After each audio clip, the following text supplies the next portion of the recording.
So for the next hour and 50 minutes, Onki and I are going to be leading you through, firstly, a short service for disabled or differently abled ancestors.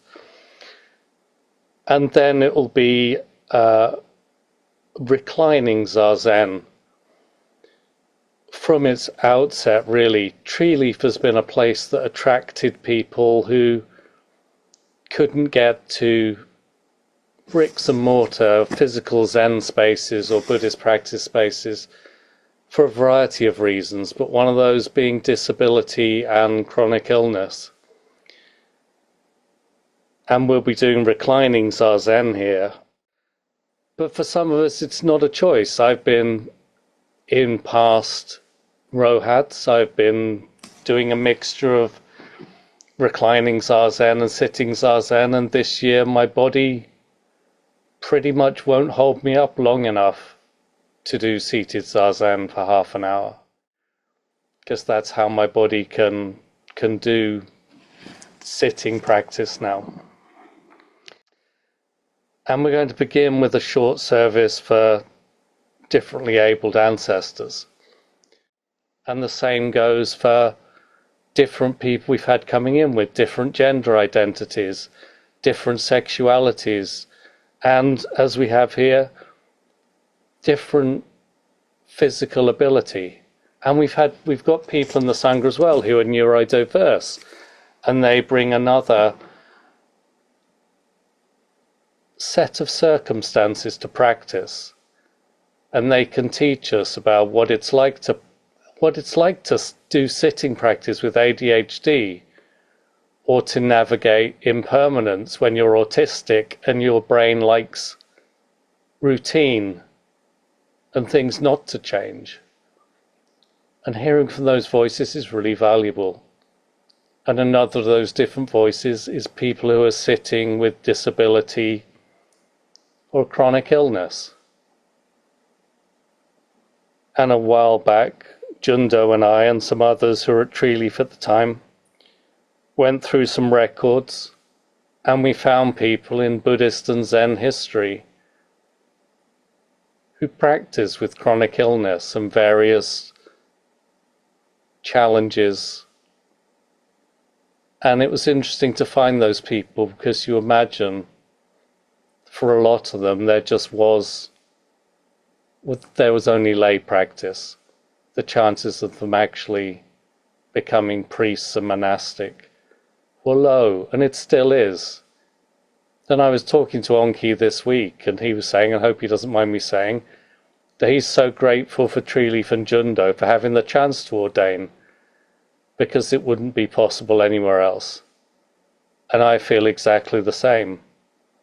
If I hadn't been able to ordain, I'd have just carried on practicing and found another way to serve. But I'm really grateful for Jundo for opening up this way to those of us who physically could not undertake training in a normal physical zendo. So in this unit, we're just going to begin by paying tribute to the names we do know of Buddhists and Zen monks and nuns who practiced in the past with disability.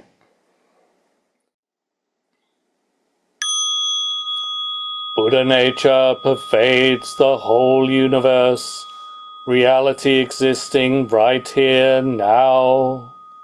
In reciting the heart of the Perfection of Great Wisdom Sutra, we dedicate our sincere efforts to successive generations of Buddhas and ancestors who transmitted the flame, those of different body and special mind, so often misunderstood by the many, those who may have been met with exclusion or fear, those for whom the path was filled with obstacles and barriers.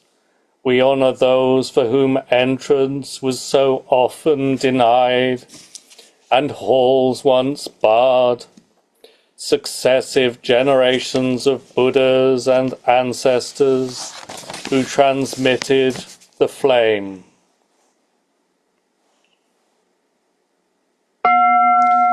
The Venerable Bhattaya Dayosho, whose body was bent and who met with scorn, but who persisted without resentment and was praised by the Buddha for the highest attainment. The Bodhisattva's baby prince Dayosho, who lived in a body without hearing, speech, or free limb, in protest of injustice and cruelty in this world. Kujatara Dayosho, bent of back, she cleansed her own heart and was praised by the Buddha as most learned. Jakupala Dayosho, without sight, he saw clearly the true effects of malice and of killing, which most others cannot see. Patachara Pantasatal Siddhasi Dayosho, at the deaths of the family she loved, left emotionally troubled and living homeless in the streets, a victim of derision from passers-by, the Buddha showed her the true path and true home through impermanence.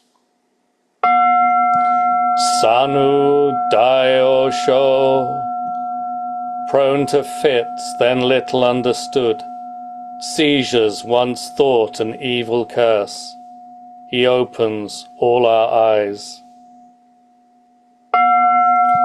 Janjen Dayosho, courageous and learned without sight, he came from China to Japan to bring Buddhist teachings and arts of healing. Supa Buddha Dayosho, living with Hansen's disease, he teaches not to judge by appearance or false beauty when many would turn away. The Moso Dayosho, without sight, barred from priesthood, but with lutes in hand, they brought the teachings to others in music and tales. Arya Chuda Pantaka Dayosho, slow to read and learn in words, such that others gave up. The Buddha taught him to polish without and sweep the mind within. Tojo Reiso Dayosho, quick to forget, the slow student who persevered, a protector of Buddhism in difficult times, mender of sandals as his only gift, yet becoming the abbot of great temples. These many sentient beings, each and all teachers in their way, who have struggled with addictions, confusion, depression, and mental conditions often misunderstood, to all the many other honored ones, same yet diverse beings through the generations, to whom the doors were closed or whose names have been forgotten or left unsaid. We now seek to welcome all